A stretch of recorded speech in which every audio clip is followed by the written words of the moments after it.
victory is no trifling matter. I, Judicator Argo, shall deliver thee justice.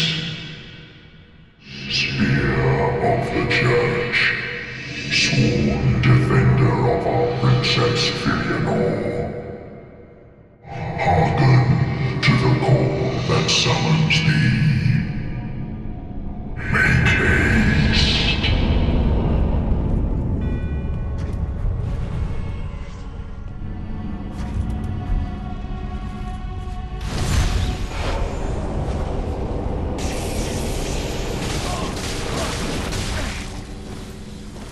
Spear of the Church, by the sacred decree, protect our princess.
All right.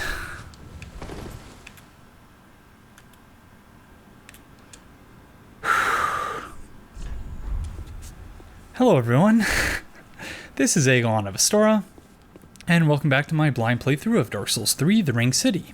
This is episode number 7, being recorded on Tuesday, the 28th of March. I hope you're all having a fantastic day, whenever it is you find yourself watching this. Just give me a sec to catch my breath here.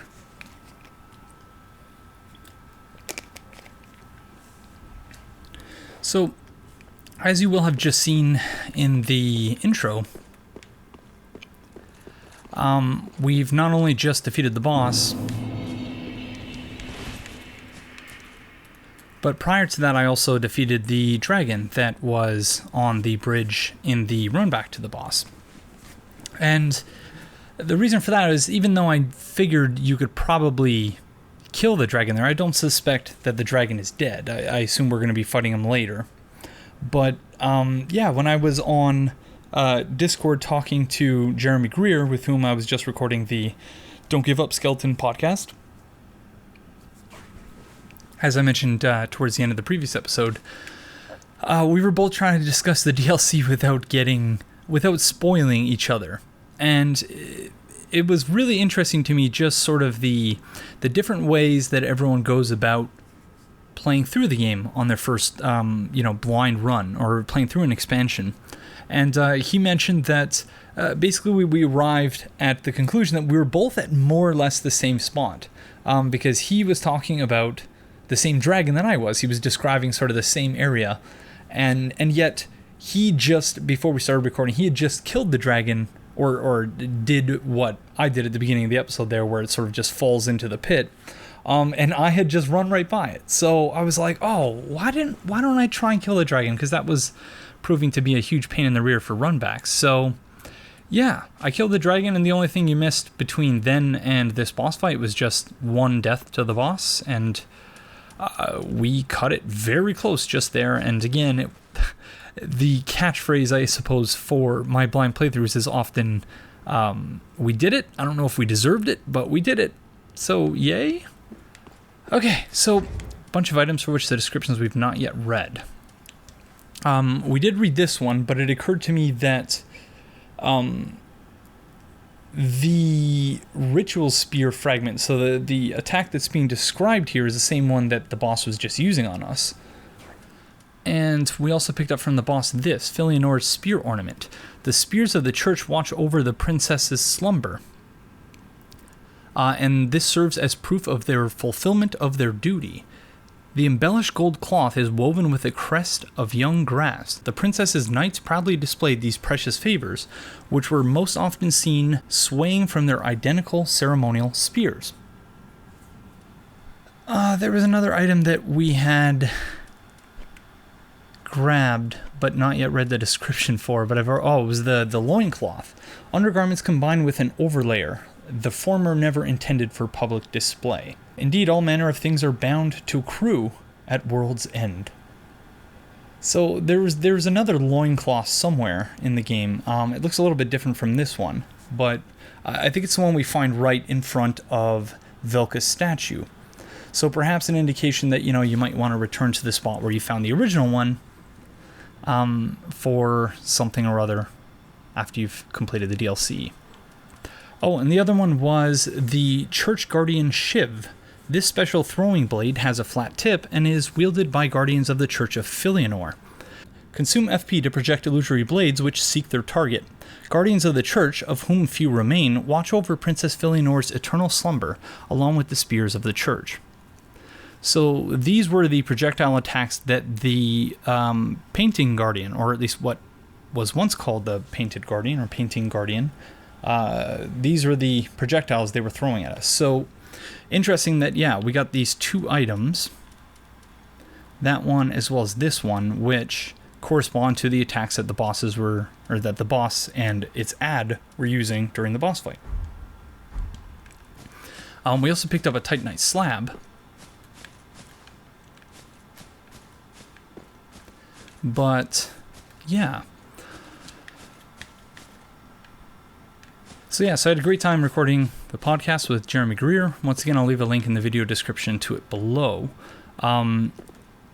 Because he's much better at doing his content creator thing than I am, he is several weeks ahead in terms of the episodes he has recorded and his release schedule. So I don't believe that the episode I just recorded will be released until something like June. But as I mentioned in the previous episode, I will, of course, be posting a short 1-minute video saying, hey, I was on a podcast thing, you can check it out here when it is actually released to the public. So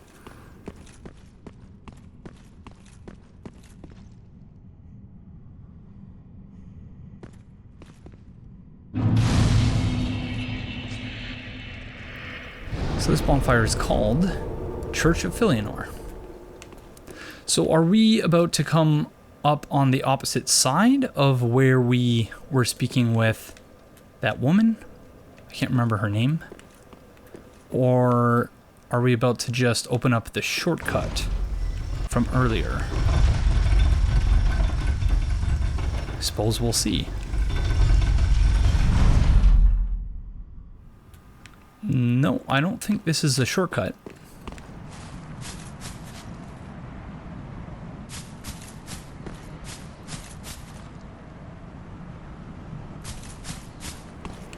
Wow. Yeah, once again, FromSoft has outdone themselves in terms of creating a world that just is majestic.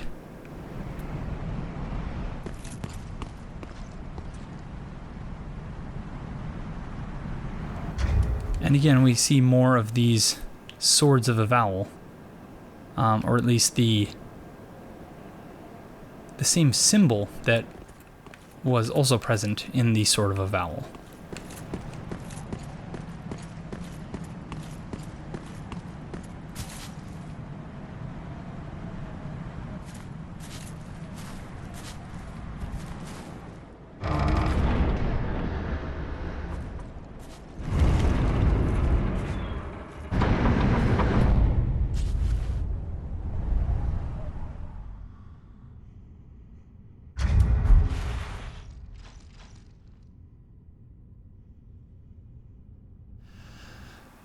So it looks like, if you look at her eyes, we see the same sort of split root type growth coming out of this woman's eyes.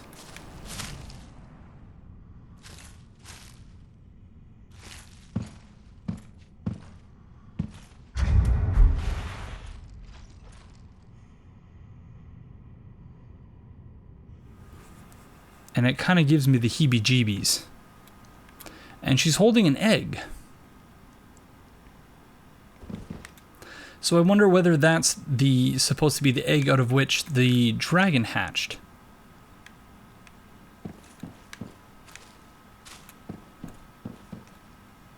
Touch the embraced shell. I don't know whether we should be doing this, but here goes nothing.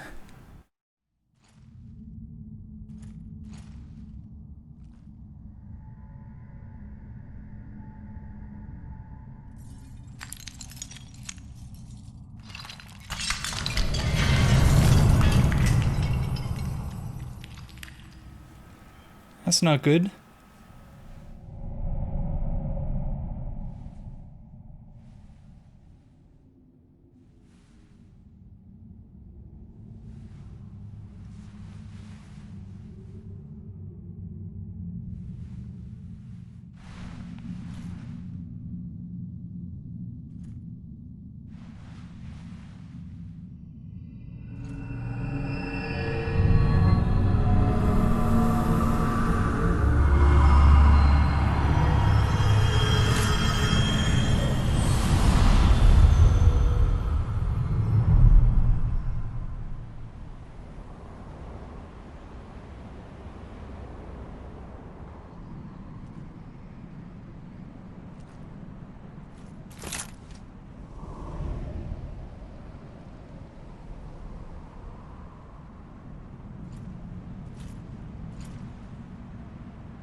Okay.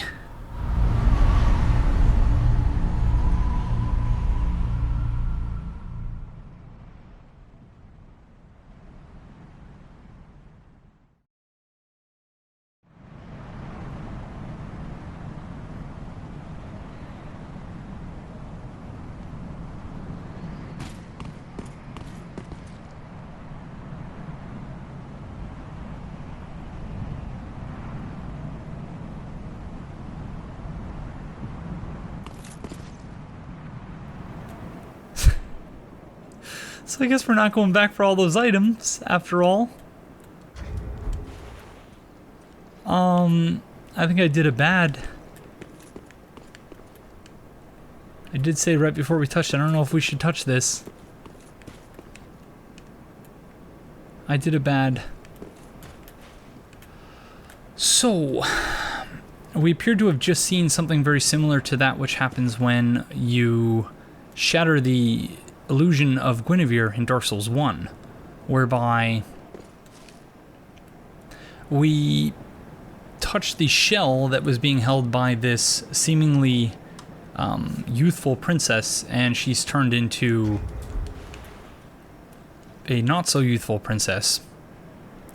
And the entire world around us has seemingly reverted, or not reverted, revealed its real state. Its present state. In a way that was not exactly a thing before. And just mountains and mountains of ash. Nothing but ash in basically every single direction here. So we done fucked up. But that's okay, because, again, that's, as far as I'm concerned, the point of blind playthroughs, is to make mistakes, to screw things up.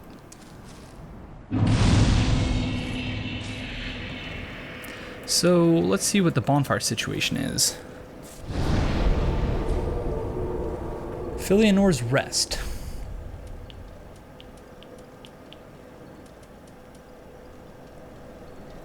So let's try warping back here and see what happens.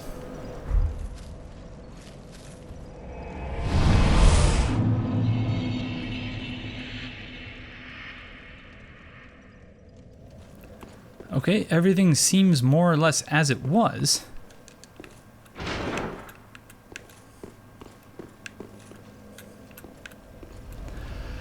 And it just occurred to me during the loading screen that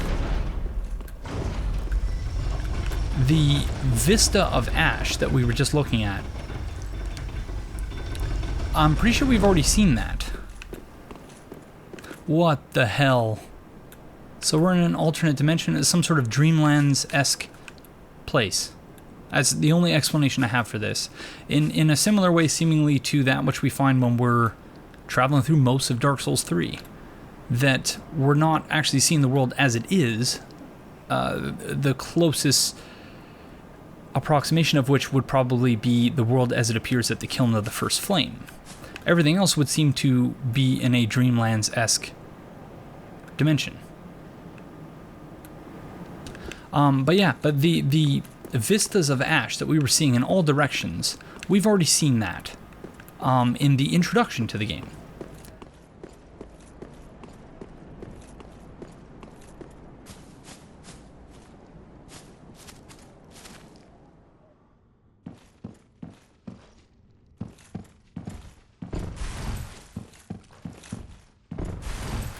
Okay, that is really, really interesting.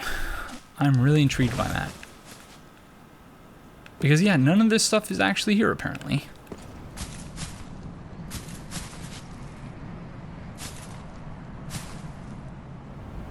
So, yeah, a very interesting mix of Dark Souls 1 and Dark Souls 3 in what just happened there, I think.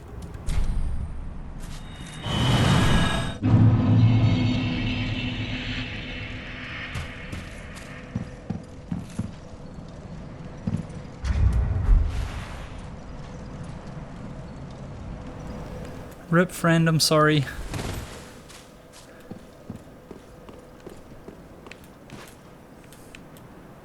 Yeah, we've already seen this. This is at least a very close approximation, just going from memory, of the vista that we see in the intro cinematic. Where it's just just ash everywhere. And there is Lothric Castle. I think.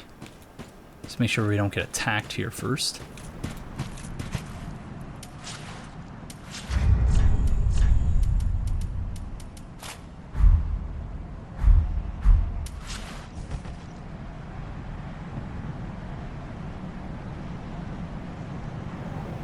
Okay, that doesn't look good.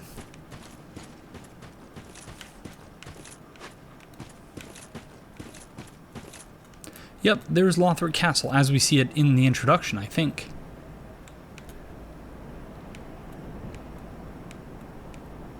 And or in the promotional material which shows the Soul Cinder, and we see this structure in the background. Let's see if this is a friend over here. Oh, Eleanor, help me, please. The Red Hood is come to eat us, to eat our dark souls. Hi, friend. Eleanor is not presently seeing visitors, but is there anything I can help you with? No?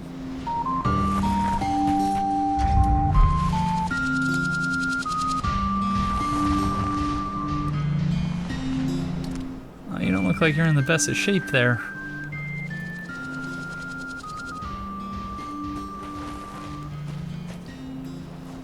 Is he just gonna keep climbing up there?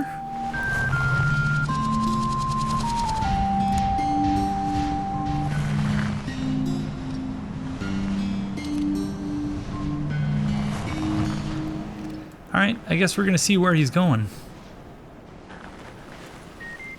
Almost there.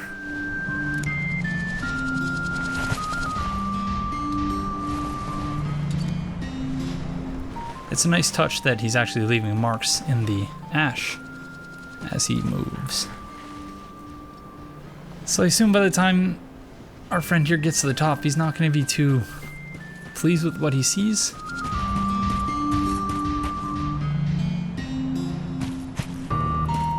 Again, another sort of a vowel, and they're pretty much everywhere.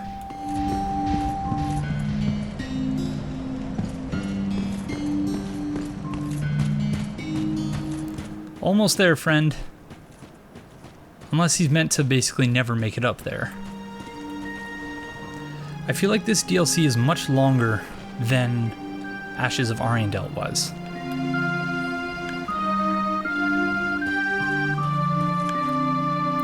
Although I did say that Ashes of Ariandel was quite long while I was playing it, but then after the fact, I did point out that it felt almost incomplete. And I surmise that the reason for that was probably that we were going to see a continuation of the story that started there in this DLC. And that seems very much to be the case. So it's hard to say whether this DLC is itself longer or more involved than the other one, because it's impossible to sort of consider it in a vacuum. Because based on the appearance of the bonfire in the Lady Elfrida boss room, I would imagine that the other DLC might be a prerequisite to this one. The completion of that DLC, that is. Either that or the location of the bonfire is meant to be an indication of what level you should approach the DLC at, as a way of reinforcing that it's endgame content, because you know, there are two warp points at least that I know of, one being at the kiln and the other one being in Frida's boss room. Both of which, you know, are spots in the game where, you know, FromSoft can very safely say, well, if you made it this far, you should be okay, at least starting out in this DLC. And surely enough, in the early stages of the DLC, you get Titanite chunks like they're raining from the sky like candy. Like more so than in any of the previous Dark Souls games. I don't know that there's a single area that gives away chunks as freely as this one does. Whoa!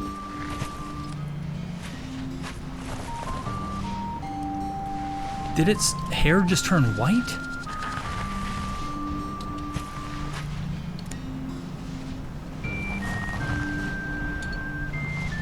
Is he aging before our eyes here? You're almost there, friend. Keep going, you can do it.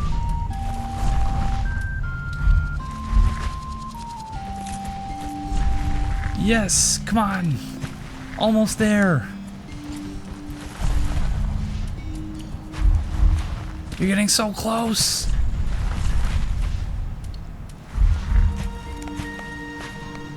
I'm quite impressed by your resolve. I wonder how many people actually waited for this Like, I'm sure I'm not the only one, but I'm sure there were a lot of people who were just like, yeah, dude is too slow, so let's just move on. But I can't not see what's gonna happen here. Eleanor, help me. Please. No.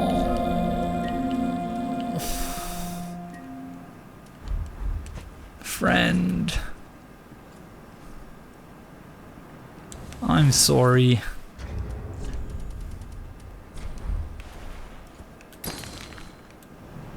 Oh, he made it so close. He was almost there. Like, I guess, it's probably a good thing that he didn't make it any farther than that, just because, yeah, he wouldn't have been too pleased with what he was gonna see there.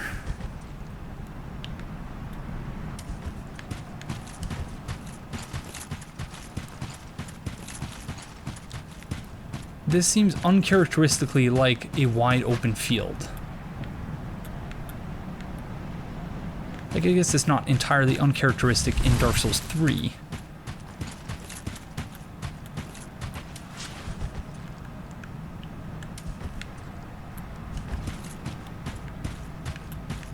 But, yeah.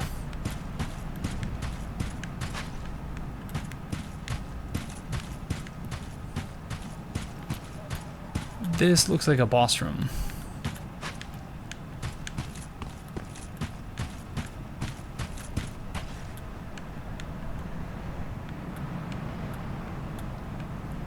You can see stars in the sky.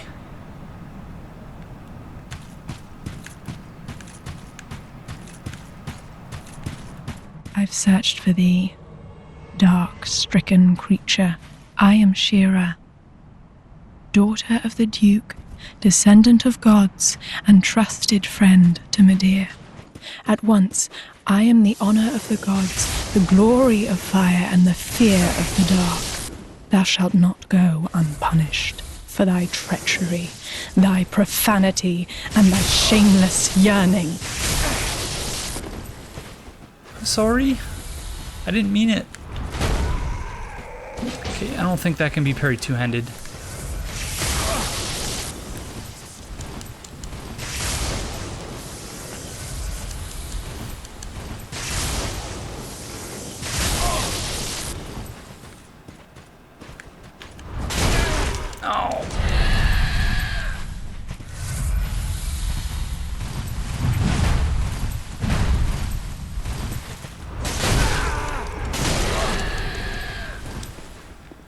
So her weapon is alive.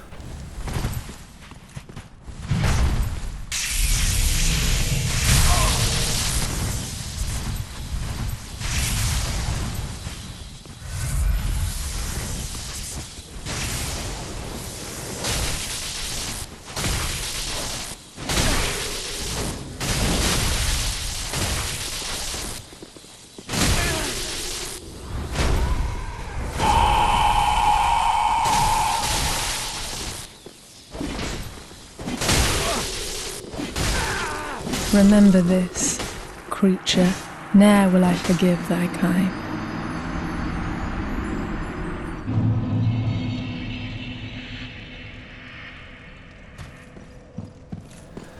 So, in trying to think about the reasons why she might be upset with us, the woman who was behind the door, I think that was Nira, if I recall correctly.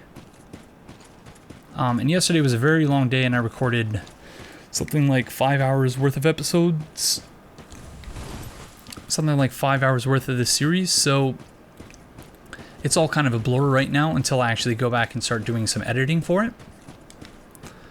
But I seem to recall that we promised the woman behind the door, who I think was Nira, that we would A, take care of the dragon, and B, I think we promised that we wouldn't mess with the princess. So I could be remembering that wrong, but if I am, then that would seem to be why she's not pleased with us at all.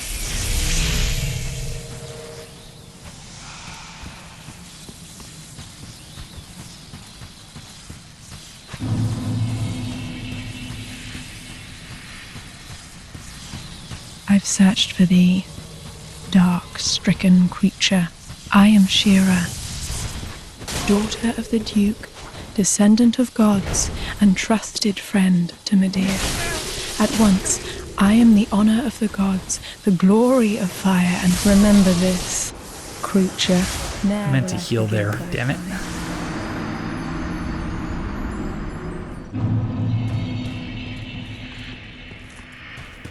Let's try that again. We're going to switch weapons to the twin swords again. And we're not going to forget to Ember this time.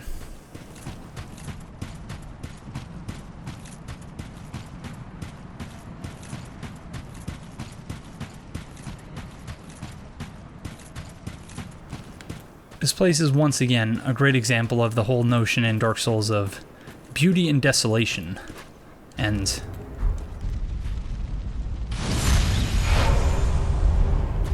yeah, and how you can find beauty in the most unlikely of places.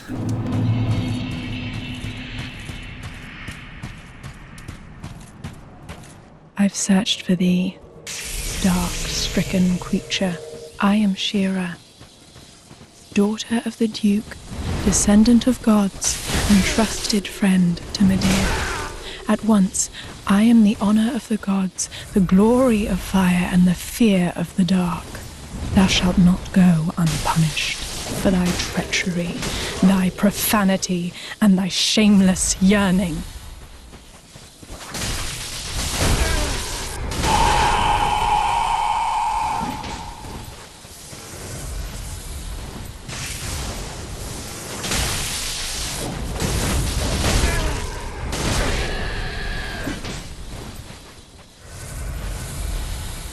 She refers to thine kind as though she's different than me, but she's using Estus as well. So I don't know why she is herself exempt from that guilt. God, that is so annoying. She waits until, yeah, you're at a spot where you have no iframes. Again, the NPCs in this DLC all seem to read button inputs, and that is so aggravating and unfair in a way that Souls really isn't supposed to be.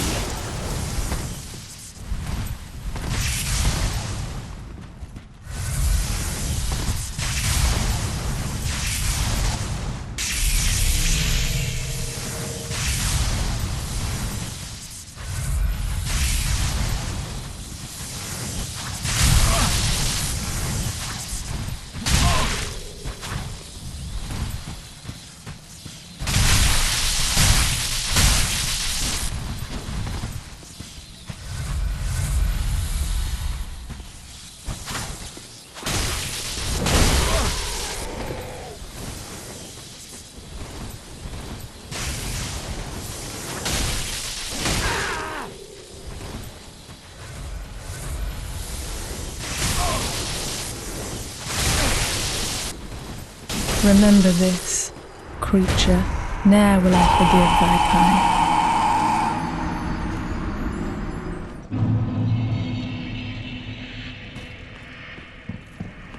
kind. We are getting our butts whipped. I don't even know if we grabbed our souls or not. And yeah, it looks like there's much else that we have yet to discover here, but I don't want to walk away from this. I've already walked away from so many encounters in this playthrough that this is one I am very much hoping to see through to the end. We're running low on embers.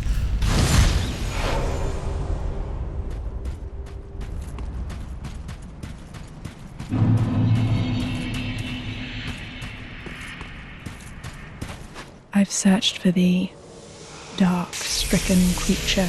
I am Shira, daughter of the Duke, descendant of gods, and trusted friend to Medea.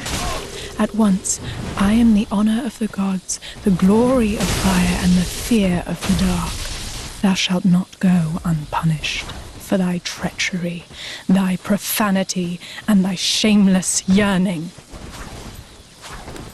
So a perfect example of how they read your button inputs is that whenever you see them blocking,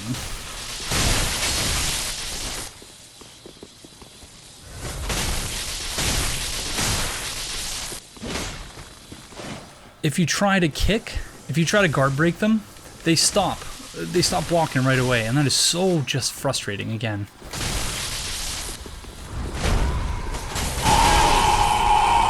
Perhaps we should be using Undead Hunter Charms, though.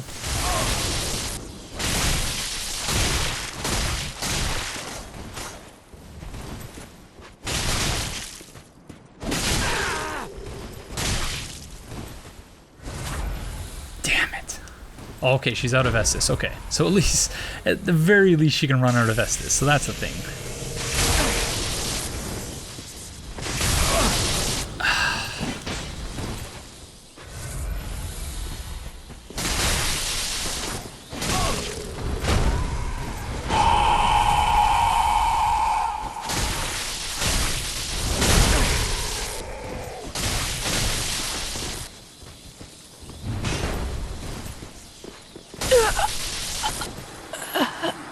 Never would I ever forgive thy lowly kind. I'm sorry. Although I guess it's kind of a pointless apology if she's never going to forgive me. And my kind, whatever kind that is, presumably unkindled but also potentially human. But she seems to be an undead human based on the fact that she's using Estus. Crucifix of the Mad King. Titanite slab. Crucifix of the Mad King. A cross spear hung with a malformed corpse. Once a Mad King was born to the pygmy royalty, and Shira, Knight of Filianor, put him to rest. But Shira's crossbeer, unable to kill the undying king, only pinned itself to him. Shira delivered them together to a dark room, where she stayed and held them close. Skill, Mad King's Folly. Slam malformed corpse into the ground to briefly awaken it, then fill it with strong attack to trigger a roar, a blessing, or vexation. So lots of words that we're going to have to explore with fun and with definitions, but that's going to have to come in Let's Talk Lore, just because, you know, this is already, what's episode 7. Wow, this is going to be a long mini-series. So yeah, so a lot of this stuff is going to have to wait. Simply because, yeah, it's now Tuesday at 8:50, and tomorrow I have a lot of work to do, so I'm hoping to finish this tonight. But we shall see. My idea of finishing it yesterday obviously didn't work out very well, but I was proud of myself for having actually walked away when it became clear that, you know, I was just too frustrated and then I should just call it a night.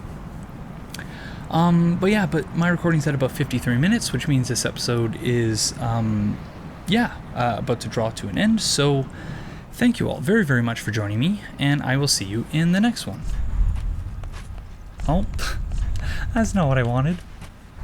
There we go. Bye-bye.